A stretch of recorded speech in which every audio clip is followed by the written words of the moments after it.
Our last lesson in this unit on transformations is on dilations and compositions of reflections. So let's first start with the definition of a dilation. A dilation with center C, always got to have a center for a dilation, and a scale factor N. I like to call my scale factor K, so you're going to see me call it K.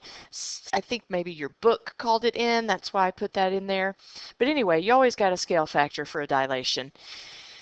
And it's N greater than 0.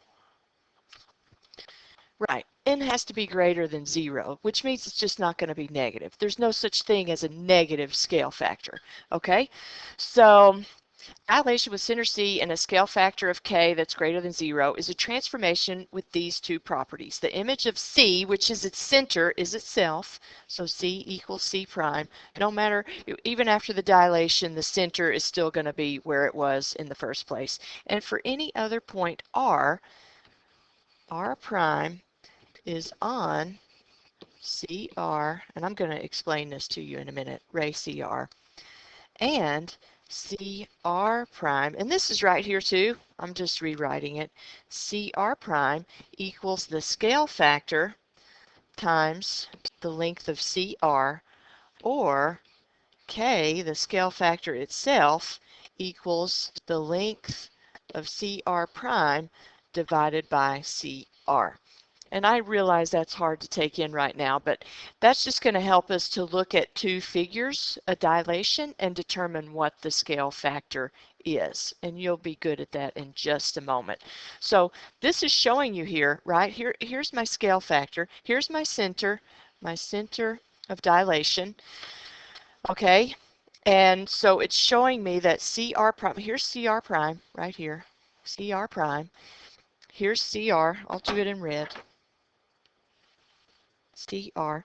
So what did I just learn in all those words there? I learned that K, the scale factor, is CR prime, the length of CR prime divided by CR. So that's how we're going to find our scale factor. Okay, so you remember in the first lesson we talked about isometries. Isometries are the transformations that maintain size and distance. They give us figures that are congruent. They give us images that are congruent to the pre-image. Well, a dilation is not an isometry. That's the only transformation we've studied that is not an isometry. The scale factor indicates how much the figure will enlarge or reduce. So a dilation, sometimes I think of dilation as only an enlargement. You know, like if you go to the eye doctor and get your eyes dilated, it makes the pupil larger. Well, a dilation can actually be an enlargement or a reduction, and here's how we're going to know which one it is. Well, I mean, you can see, if you see the two figures, it's obvious, but the scale factor also tells you. So we look at our scale factor. If K is greater than 1, then the dilation is an enlargement.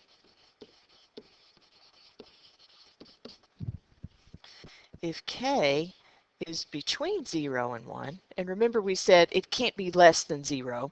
So if K is between 0 and 1, in other words, if it's a half, if it's a fourth, if it's 3/8, then we know it's a reduction.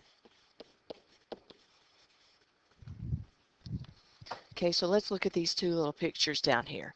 So I can see my black figure is the pre-image, right? And the blue figure, the parallelogram, A prime, B prime, C prime, D prime, is the image. And I got a center of A right here, and I got a scale factor of 2. Because look, I look at this right here. How do I know that? Because I know this side length is 2, and I know this side length is 4. So C prime D prime divided by CD gives me a scale factor of 2. Okay, over here, what I can see is my image side is 8 units. No, that's my pre-image. Sorry about that. My pre-image is 8 units long. My image is 2 units long. So K is going to be 2 divided by 8, which is a fourth. I've got a scale factor of fourth. I hope I said that right. The image is 2 units long, pre-image 8 units long, so 2 divided by 8 gives me a fourth. That's how I find the scale factor. Okay, let's practice. That's all that's left, really. So for all these examples, the center of dilation is going to be the origin. So let's do this. I sketched in all my triangles before I started just to save us time. If you want to pause and do that, that's probably a good idea. Here we go. Triangle RST with these vertices listed. I sketched it in there. I got a scale factor of 2. So what have I got to do? I've just got to multiply the coordinates of all my vertices by 2. That's all I got to do. So if R is negative 5, 1, then R prime is going to be 5 times 2. Negative 5 times 2 is negative 10. 1 times 2 is 2. S prime would be negative 6, 8, just multiplying all these coordinates by 2, and T prime would be 4, negative 2. So let's graph that in and see what it looks like. R prime, negative 10, positive 2. There's R prime. S prime is negative 6, 8. 1, 2, 3, 4. 1, 2, 3, 4, 5, 6, 7, 8. S prime. And T prime is 4, negative 2. 1, 2, 3, 4, 1, 2. There's T prime, so let's draw that in, see what it looks like. We knew it was going to be larger by a scale factor of 2, k equals 2, so there we go. There's what our enlarged triangle looks like. That's an enlargement, right? Okay, how about this one? We got a reduction, right? We know we got a reduction because we got a scale factor that's between 0 and 1. So what are we going to do? We're just going to multiply all these vertices by a fourth. So W is going to turn out to be negative 1, 2. X will turn out to be 10 times a fourth, gives me 10 fourths, or 5 halves. 0 stays the same, right? 0 times anything is 0. And Y prime is going to be negative a half, negative 2. So let's plot that in there and see what it looks like. Negative 1, 2. There's W prime. X prime is 2.5, 0. Right there. And Y prime is negative a half, negative 2. So it's right there. So there's what our reduced triangle looks like with a center of 0, 0, the origin. Okay, not bad. Just multiply your coordinates by whatever the scale factor is. Okay, this is different. We have the image and the pre-image, and we want to figure out what K is. So all we got to do, guys, is pick one vertex. Pick one vertex, and I'm not going to pick this one here that has an x value of 0 because that won't really tell me what happened to the x coordinate. I'm going to pick F and F prime. Okay, so here's F. F is 1, 2, 3, 4, 5, 6, negative 6, 1, 2, 3, negative 3, and F prime is 1, 2, 3, no, sorry, 2, negative 2, negative 1. So what did I do to F to turn it into F prime? Oh, I divided it by 3, right? I divided it by 3, which means my scale factor is 1/3. Dividing by 3, same as multiplying by 1/3. So that's what happened there. Okay, how about you pause and do this one, and I'll put the answer up for you.